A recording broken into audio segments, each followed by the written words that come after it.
El protagonista del documental de hoy lleva en el fondo del Mar Caribe más de 300 años y hemos recreado su historia. Hablamos del galeón San José, que capitaneaba una flota en la carrera de Indias. Iba cargado de oro, plata, piedras preciosas, con destino a España, cuando se hundió. Ocurrió después de una batalla contra piratas ingleses. Y ahora la pregunta es, ¿a quién pertenece ese yacimiento arqueológico? Colombia dice que como está en sus aguas, es suyo. España argumenta que fue construido en nuestro país, que llevaba nuestra bandera y que es una tumba de Estado de casi 600 españoles. Desde Bolivia, la nación cara a cara asegura que la plata y el oro salieron de sus minas.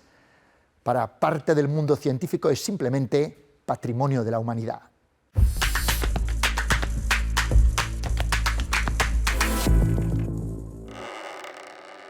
Soy Javier de Solís Bomón, 11º conde de Casalegre. Cuando hace 29 años recibí este título, quise investigar quién fue el primer conde con ese nombre. Descubrí que nació en Sevilla y que mandaba su armada desde el galeón San José, que se hundió en Cartagena de Indias, en Colombia, en 1708, en batalla contra una flota inglesa.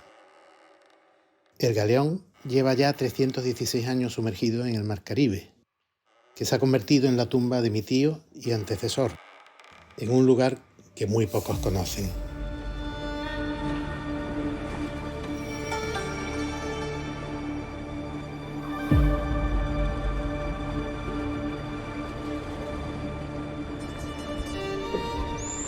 Cuenta la historia que en algún lugar de esta zona se encuentra a 600 metros de profundidad el galeón San José, el cual venía con un cargamento de oro, plata y prendas lujosas de los recaudos fiscales del Virreinato del Perú.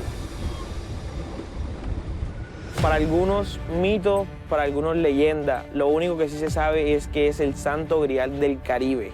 En la actualidad es uno de esos galeones que digamos míticos, que ha alimentado de alguna manera el imaginario de cualquier romántico, arqueólogo de todo el siglo XX, y nos sigue atrayendo esas historias de aventuras, de romanticismo, de piratas, de barcos hundidos con tesoros.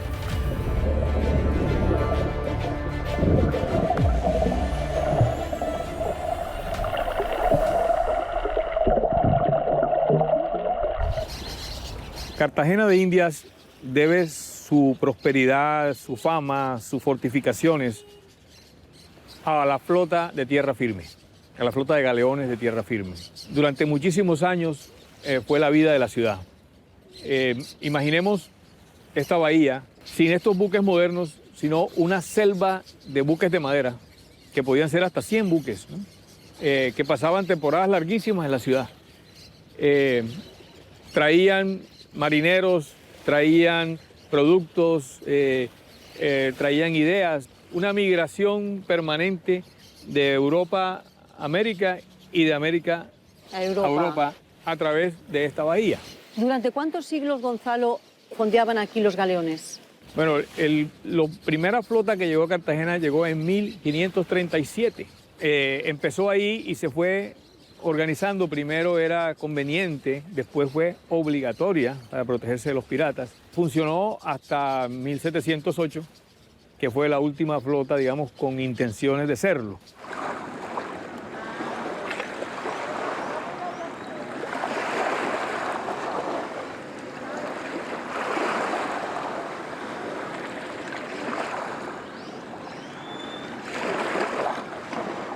Hay más de 60 galeones ingleses, franceses, españoles, hundidos en la bahía de Cartagena y alrededores.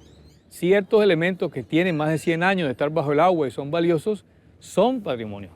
Pero hoy en día el único patrimonio subacuático que tiene Colombia es el galeón San José, porque según la ley colombiana hay que declararlo específicamente. Como el San José, históricamente no había más. Entonces, en términos de la singularidad de lo que representaba un galeón construido a finales del 17, naufragado a principios del 18, no existe otra evidencia similar a nivel del Caribe. ¿Qué conocemos hasta el momento? Pues básicamente las imágenes del fondo marino donde se pueden percibir algunos de los restos, de los vestigios de este naufragio. Piezas de diferente tipo, la mayoría de estas piezas pues tienen que ver con la vida cotidiana a bordo de un galeón del siglo XVII. Maderas, metales, vidrio, cerámica, porcelana. Cuando uno habla de tesoros, generalmente el tesoro lo que reivindica es la materialidad del oro. Y cuando uno piensa en oro, no piensa realmente ni que hay historia, ni que hay información, digamos, relevante. El oro se chupa las cosas, diría alguien que esté, digamos, familiarizado con esta idea de que el oro, con su brillo, hace que se disperse un poco la atención. A nosotros no nos interesa en su calidad de tesoro, nos interesa en su calidad de patrimonio arqueológico. Lo que vamos a hacer durante el 2024 es arrancar ese proceso de investigación que sabemos que no se va a hacer en 1, 2, 3, 4 meses ni en 1 o 2 años. Es un yacimiento que se encuentra a profundidad, alrededor de unos 600 metros. Se necesita realmente un barco que se pueda posicionar en el lugar, de alguna manera que mantenga la posición estable, y también pues, vehículos remotos de trabajo subacuático. No hay luz a 600 metros, es un ambiente oligotrófico, poca vida. Tenemos una temperatura de 4 grados, tenemos una salinidad, un oxígeno muy particular. Es solamente a través de la robótica submarina que podemos acceder a esas profundidades. Para el ser humano es imposible accederlas. No es un lanzamiento como un cohete espacial, sino va bajando lentamente, adaptándose, comprobando las presiones, si los sistemas están funcionando bien. Y cuando se pierde la luz a 200 metros de profundidad aproximadamente, o antes incluso, nos toca prender lámparas, luces capaces de iluminar el fondo. Entonces es como estar en la niebla, encontrando algo hasta que por fin aparece el fondo y puedes ver ya el yacimiento completo. Es muy interesante. El mar y los océanos es el mayor museo de antigüedades del mundo y es un museo al cual todavía es difícil acceder, y es un museo que carece también de guardias de seguridad.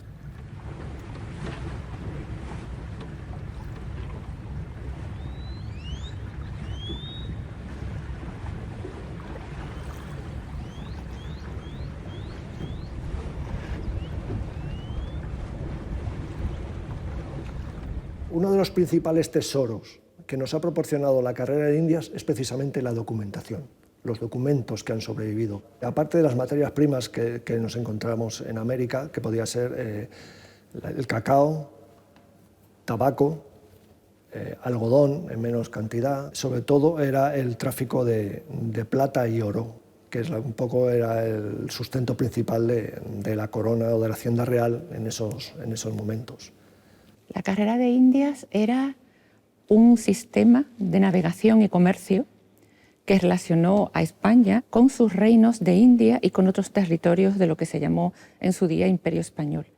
Pero además de un sistema de navegación y comercio, era también un sistema de vida. Era como una especie de profesión, pero también era un sistema de vida muy complejo, muy completo. Es un convoy de barcos y se organiza ese convoy porque cuando al principio empiezan a ir los barcos, las embarcaciones sueltas, se ve que están expuestas a toda clase de ataques. Es un invento español el navegar en convoy. Había 2 tipos de barcos, los mercantes y los de guerra, los galeones de armada, que se llamaban los de guerra. Entonces navegaban agrupados en convoys, los mercantes, protegidos por los buques de guerra. La navegación duraba alrededor de 2 meses, entre mes y medio y 2 meses. Hay que pensar que esto era una navegación astronómica y a vela. Entonces dependían de los vientos, dependían del conocimiento de las estrellas. Entonces eso ya de por sí era un hándicap importante, ¿no?, en la hora de la navegación. Enrolarse en un galeón de Indias era una manera de viajar gratis. Tenías que trabajar, pero viajabas gratis. Y una vez que llegabas allí, pies para que os quiero, desaparecía, te ibas a buscarte la vida. A partir del siglo XV, el ser humano descubre que por mar se podía llegar a todas partes del mundo. Y eso se hace en un barco, obviamente.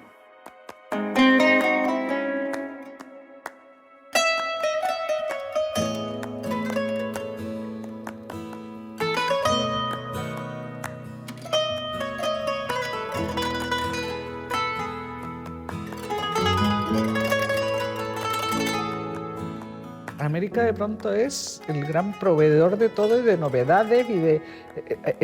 cambia por completo la historia, en todos los sentidos. Tú estás en Sevilla, en el siglo XVII o XVIII, y en Cádiz, vamos a trasladarnos a Cádiz, y ves llegar, viene la flota, bueno, todas las campanas al vuelo, todo el mundo rezando, y empiezan a fondear esos barcos, 20, 30, 40, los que fueran. Y empieza a bajar gente, y tú sabes que esos bolsillos vienen llenos porque son comerciantes, vienen de haber comerciado, o es alguien que ha tenido éxito y vuelve. El riesgo era muy elevado, pero la ganancia era también muy elevada. Se ha calculado que si eras un mercader de la carrera de Indias y cargabas, hacías negocio en América y tus retornos volvían sanos y salvos a Cádiz o a Sevilla, podías conseguir una rentabilidad de más del 300%. Cádiz se convirtió efectivamente en el punto de entrada y salida de toda la economía, no solo española, sino europea. A finales ya del siglo XVII y principios del siglo XVIII se convirtió en el centro económico y administrativo de lo que era la carrera de Indias. Toda la mercancía que salía hacia América y toda la mercancía que llegaba a América estaba grabada con unos impuestos por la corona. Esto quiere decir que cuanto menos se declarara, menos se pagaba, lo cual daba lugar a la picaresca del contrabando. Durante alguna época en que las arcas estuvieron más o menos vacías, la corona también recaudó a base de incautaciones. O sea, de la parte que le correspondía a los comerciantes, la corona se incautaba la plata que necesitaba en un momento determinado, a cambio de un pagaré que luego muchas veces pues, quedaba en el aire, con lo cual muchos comerciantes se arruinaron también.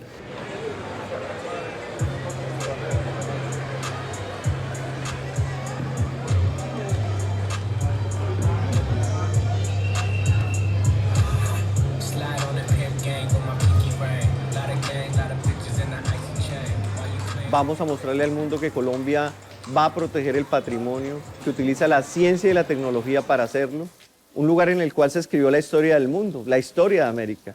No había imperios sin barcos, no había imperios sin fortificaciones. España era un imperio. Y España tuvo la oportunidad de controlar América durante tantos años a través de ese dominio. Y esos vestigios están en el fondo del mar.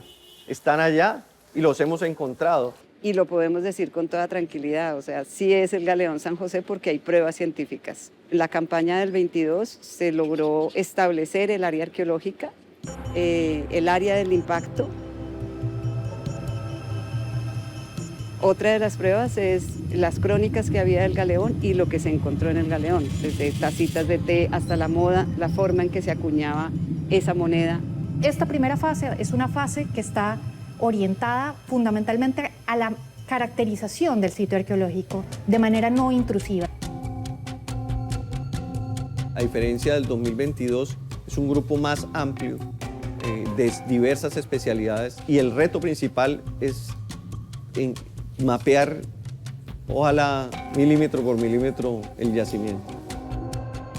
Aunque esta misión investigativa y cultural es de Colombia y la está ejerciendo el país con recursos públicos colombianos, pero eso no quiere decir que no podamos participar todos de esta experiencia, de esta misión investigativa, histórica y cultural. La Armada estaría encantada de participar y de aportar expertos. Tenemos unas cuantas unidades preparadas y estas están compuestas por personal cualificado, con experiencia en este tipo de proyectos. Es importante sacar información, es importante ver qué tenemos ahí abajo, pero hay que hacerlo desde un punto de vista estrictamente arqueológico, estrictamente técnico.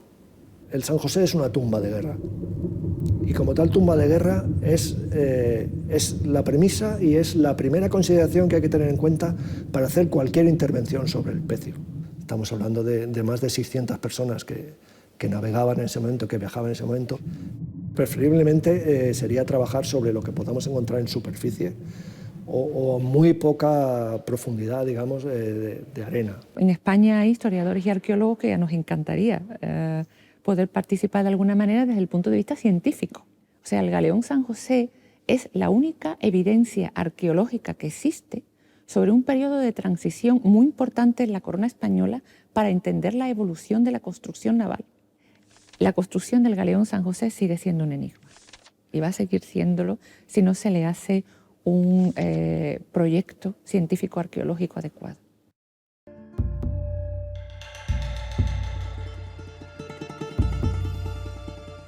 Galeón San José es un ejemplo también de muchas narrativas y muchas historias distintas. Muchas comunidades indígenas fueron afectadas, fueron explotadas. Nosotros podemos ver esos momentos muy lejanos, pero comunidades indígenas como los Caracara pueden llegar a entender que esos crímenes que pasaron en el pasado todavía son vigentes hoy. Mi nombre es Tata Samuel Flores Cruz, yo soy líder de la nación Caracara. Estamos en ese camino de la reivindicación histórica. Por eso estamos aquí en Cartagena. Cuando vine en el 2017 llegué como Cristóbal Colón, porque yo vine solo.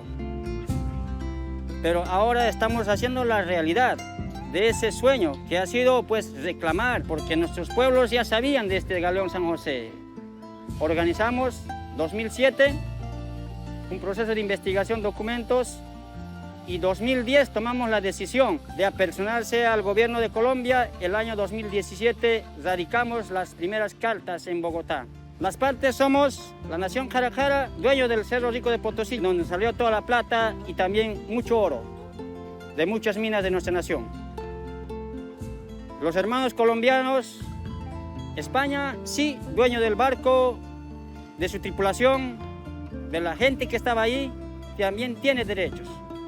Y los tres sentados definamos esto, y que se saque todo, y que se identifique, se dé su valor histórico de su procedencia, y que esto sirva para reparar los daños materiales e inmateriales que causaron nuestros ancestros. Antes existía un género literario muy popular, que eran las novelas de caballerías, ¿no? Los héroes caballerescos medievales y tal, ¿no? Eso desaparece en España. Vivían aventuras apasionantes, muy fuera de todo lo que hubieran podido vivir en Europa, puesto que era una geografía, un clima, una población completamente diferente. Era otro planeta, era otro mundo. Vete a una taberna del siglo XVI en Sevilla, en los días en que ha llegado la flota de vuelta, y la gente contando películas, digamos, ¿no? Entonces, ¿por qué inventar algo si la realidad era mucho mejor?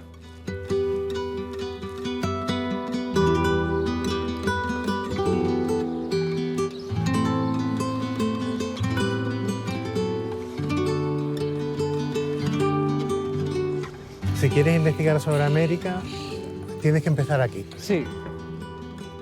Y además es apasionante. Porque las horas que hemos pasado, ¿verdad? Estupenda. Y más que vamos a pasar, porque esto no se acaba aquí. La parte de nuestra investigación ha sido más el propio conde de Casalegre, una persona de la que se sabía bastante poco, aunque en el archivo de Indias sí era muy célebre por el desgraciado acontecimiento del hundimiento del San José. Es como si fueras un detective que tiene que descubrir qué ha pasado, quién ha sido, por qué ha pasado.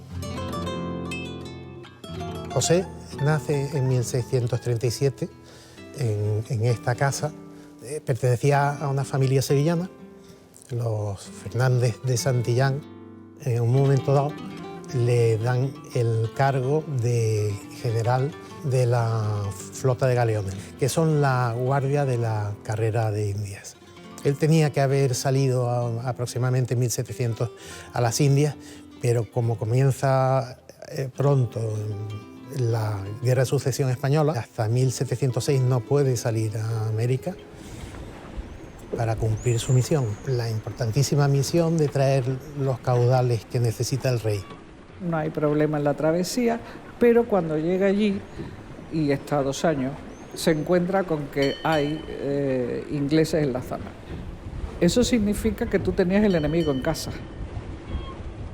Los enemigos de España en ese momento, que eran casi todas las potencias europeas contra Francia y España en la Guerra de Sucesión, pues lo que intentaban era hacerse, sobre todo con los galeones estos, para romper el comercio entre España y América e intentar que no llegaran a España los tesoros del rey, que eran con los que se iba a financiar la guerra.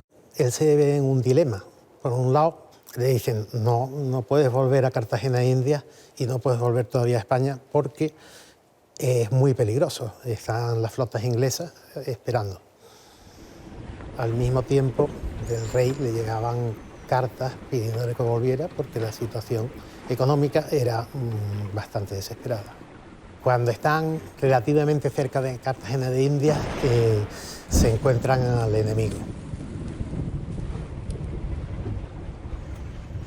Actualmente nos encontramos en el canal de Boca Chica. Este es el lugar de ingreso, de acceso a la ciudad de Cartagena. Toda embarcación de la época del siglo XVI y siglo XVII debía ingresar por aquí.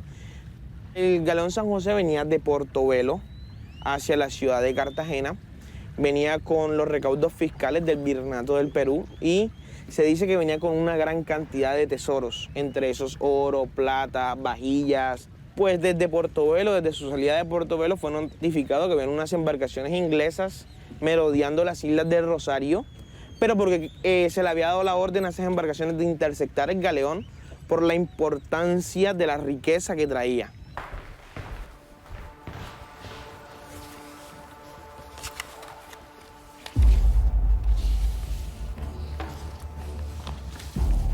Esta es una fotografía cuando no existía la fotografía del momento del hundimiento del galeón San José. Es realmente una fotografía del momento, cuando estalla la Santa Bárbara, el pañol de la pólvora, según los testigos es una llamarada inmensa que sube por encima del palo mayor, sonidos como de bombas explotando y inmediatamente el galeón desaparece.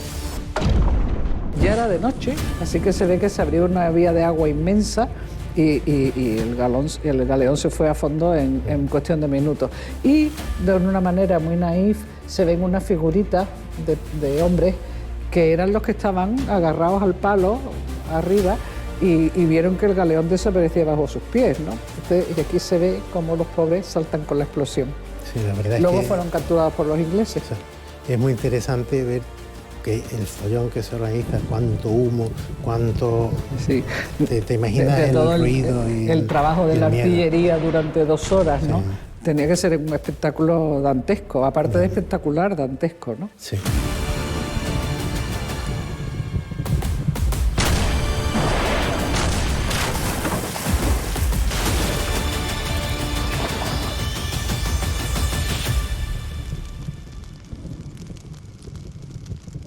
Aquí acaba la historia del conde de Casalegre y empieza la del galeón San José. ¿Qué pudo pasar?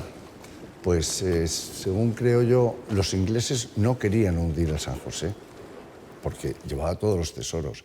Entonces, lo que yo creo que pudo pasar es que le reventó un cañón propio al San José dentro y se hizo una especie de reacción en cadena que llegó hasta la Santa Bárbara, que es donde se guarda la munición y la pólvora, y reventó el barco.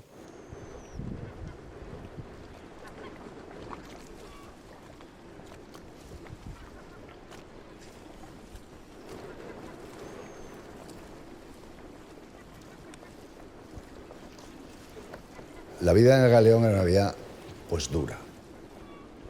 Del San José, que tenía 40 metros de eslora y 12,5 de manga, ahí van 600 personas. El agua era muy escasa para beber, no te lavabas, la comida era escasa, había animales a bordo, sobre las travesías más largas sobre todo, terneras, gallinas y se iban matando por el camino, con lo cual imaginen también el olor que había ahí abajo. Había que convivir con los otros habitantes del barco, que eran las ratas, los chinches, los piojos, y de eso no se libraba nadie por mucho dinero que pagaba. Si iba un virrey o volvía un virrey, un gobernador, es interesante porque ves todo el cortejo que llevaban. Llevaban cocineros, cocheros, profesores de baile, criadas, montones, criados de todo tipo, profesores para los niños. Era principalmente un buque de guerra. Lo que pasa es que tanto funcionarios o comerciantes con mucho dinero querían ir en el mejor barco. Por eso los tesoros que venían de América se llevaban en los galeones de armada, que eran una especie de cajas fuertes flotantes. ¿no? Porque iba el tesoro del rey. Y se hunde el San José y se acaban las flotas. La última fue la de San José. La última ambiciosa fue la de San José. Entonces, el San José era la esperanza, esa flota, ¿no? Que renovaran las flotas, ¿no? Y sucede el accidente del San José. Entonces, es un momento, cambia todo. O sea, la ciudad ya nunca va a ser la misma, jamás. Y el comercio nunca va a ser el mismo porque la razón de existir de la ciudad era la flota. El gran valor del galeón es su capacidad de contarnos cosas que no sabemos, que desconocemos, de la historia del Caribe, de la historia de las colonias americanas, de la historia del comercio mundial, de la historia sobre el contrabando, sobre la piratería. Es decir, hay muchas preguntas que solamente el galeón nos va a poder contestar. Hay un registro de carga de todo lo legal que el San José trasladaba desde Portobelo para luego dirigirse a España. Básicamente el San José no transportaba un tesoro quizá como podemos pensar de joyas, de artículos de lujo. Básicamente el San José eran monedas, o sea, era plata y dinero en monedas, y que asciende a un total de aproximadamente, para dar números redondos, de 690.000 pesos. Cuando hablamos de peso es en moneda, de plata.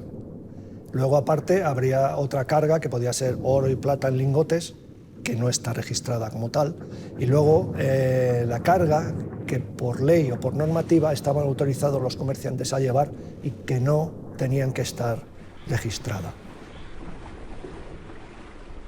Que queden en paz y descansen, entonces proceder con este trabajo.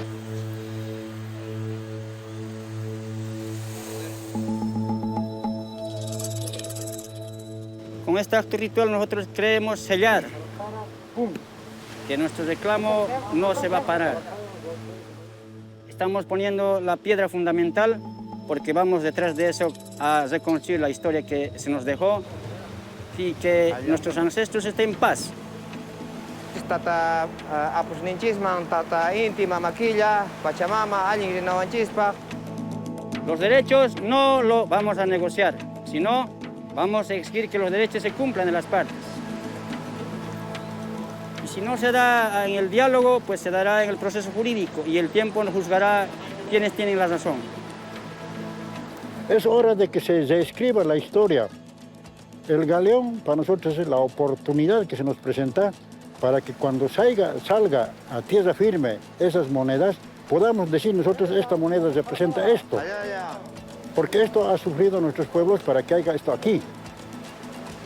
Y podemos escribir la otra cara de la moneda, que se habla de la opulencia del rey de España, de los galeones, pero no se habla de la otra moneda que es el sufrimiento de los pueblos, ¿no?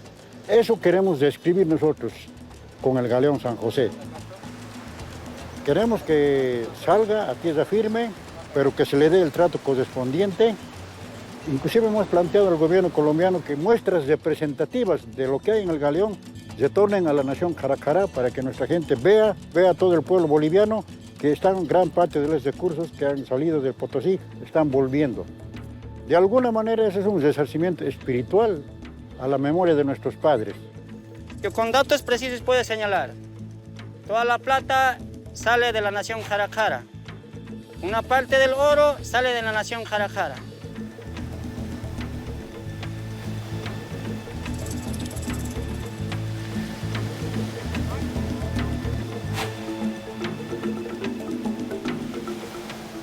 ¿Quién garantiza a Jaracará o a Colombia o a España de que ese no se saque? ¿Quién garantiza? La única garantía es que esto se saque. Sabemos que tiene un costo muy caro, pero las partes tenemos que ponernos de acuerdo y sacarlo. Eso va en contra de las leyes de la UNESCO que defienden la conservación in situ.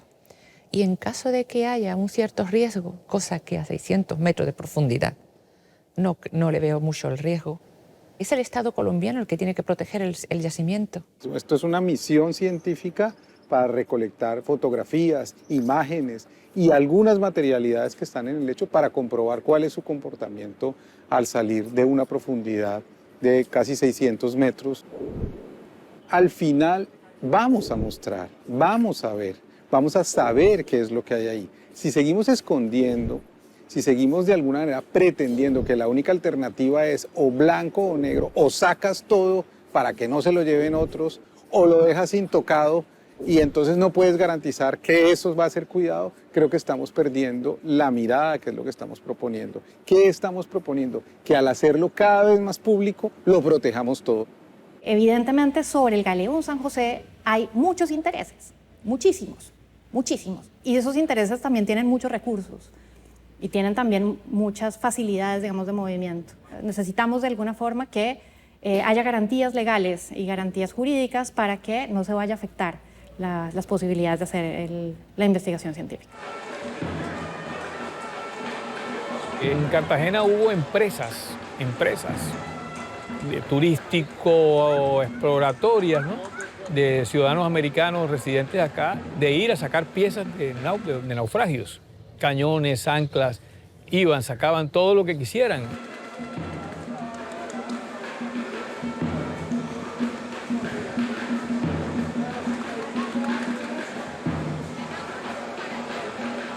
Cuando la empresa norteamericana viene a explorar San José en el 82, ¿no?, actores de cine y gente de la farándula internacional pone dinero para esa exploración. Tengo los videos de la época, documentos de la época, y no hay ninguna certeza de que hayan encontrado absolutamente nada, ¿no? Nunca usan la palabra arqueología, yacimiento, pecio, nada, solo tesoro. Sin lugar a ningún tipo de duda, hemos encontrado 307 años después de su hundimiento el galeón San José. La exploración que hace el presidente Santos en 2015 utiliza unos medios mucho más eficaces, ¿no? Y empieza pues todo este proceso actual, ¿no?, que en primera instancia, cuando el presidente Santos lo va a explorar, es a saqueo, ¿no?, es a reparto del botín, ¿no?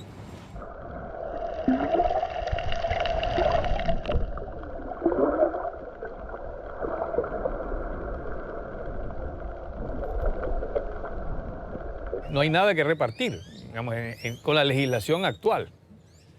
Pero también hay que tener cuidado, porque estas legislaciones colombianas no están respaldadas por compromisos internacionales, sino son a título propio. Y así como se hacen, se derogan.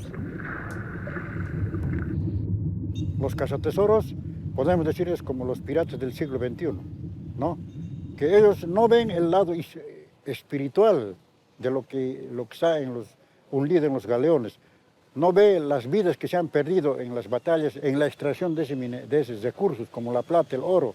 Hay un valor que va mucho más allá de lo que podría ser económico, porque además todos los precios que pongamos pueden ser totalmente basados solamente en lo que puede ser el peso del metal, en el mercado también internacional, destrozando el patrimonio cultural subacuático. Y la mayoría de los estudios que se han hecho, se han realizado de cazatesoros que han sacado tesoros, metales, monedas de distintos yacimientos y lo han puesto luego a la venta, no llegan ni por asomo a las cifras que ellos mismos estiman en un principio. Esos son redes de negocios ilegales a nivel internacional. Ellos lo que hacen es negociar en la bolsa, diciendo que lo que han encontrado es importante para ganar dinero. Vamos a suponer esos 20 millones de pesos que llevaba el San José. Tú no coges eso, vas al Banco de España, lo cambias y te compras un Ferrari. No. Eso no es así. Aquí la diferencia está en que no se puede negociar con el patrimonio. Es un delito. Un delito por las leyes nacionales y por las leyes internacionales. Pues lo mismo es el patrimonio subacuático, lo mismo es el galeón San José. ¿De quién es el barco? Pues el barco claramente es un barco español, es un buque de Estado. Le pertenece al mundo, le pertenece a los ciudadanos de alguna manera de este planeta.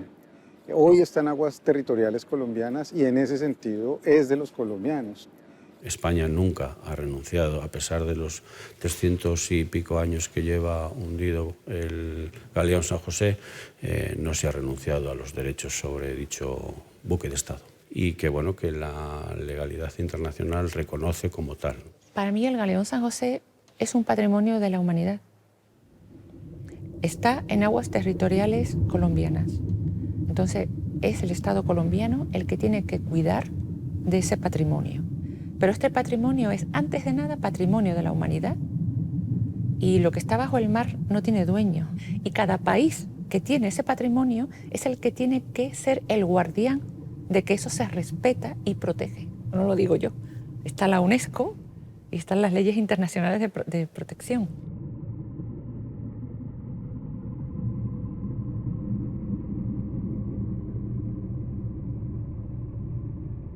La intención actual es buena, ¿no? Pero también Colombia debería, de manera de ver, comprometerse internacionalmente, por ejemplo, firmando la Convención de la UNESCO, ¿no?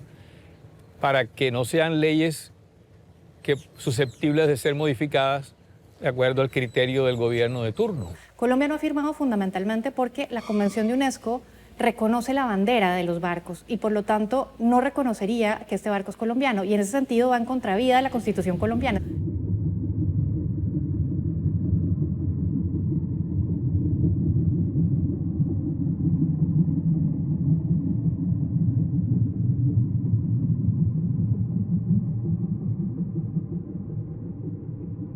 Lo que interesa sobre todo, y yo lo veo dentro de la cooperación internacional, es la protección del barco, más allá de lo que es la propiedad. Y eso es lo bonito del patrimonio subacuático, de la arqueología en general, ¿no? El entendimiento de todas las posibles visiones e historias que nos está contando un yacimiento. De cómo se forman los objetos de a bordo, de los que vivían a bordo, de las distintas dinámicas de construcción, de comercio marítimo, desde el hundimiento, de cómo se trata el yacimiento después a lo largo de distintas épocas, cómo de repente se involucra en la literatura, dentro del imaginario romántico de tesoros. Y esa es la importancia real del San José. Yo les aseguro que de aquí a unos años seguramente el galeón San José, si todo va bien, será parte de los libros con los que los niños colombianos y las niñas colombianas aprendan historia, y una historia plural y una historia diversa que hable sobre el Caribe, sobre Cartagena, sobre el barco. El realismo mágico, digamos, como se caracteriza por García Márquez, ¿no? Está en todas las acciones de nuestra vida diaria en esta tierra, ¿no? Todo aquí es realismo mágico, ¿no? Nosotros tenemos una forma de ver la realidad totalmente fantasiosa. El galeón San José está metido en todo ese mundo, ¿no? O sea, el tesoro que va a pagar la deuda de Colombia, el museo que va a generar masas de gente y que va a ser el mejor museo del mundo. O sea, todo lo vamos sublimando a unos puntos que no son, ¿no? Esa es parte de nuestra manera de ver el mundo, ¿no? Suceden cosas totalmente increíbles cada día.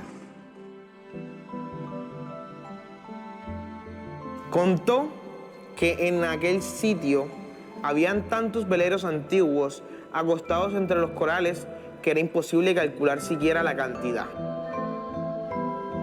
Contó, ahogándose por el propio ímpetu de su imaginación, que el más fácil de distinguir era el galeón San José, cuyo nombre era visible en la popa con las letras de oro.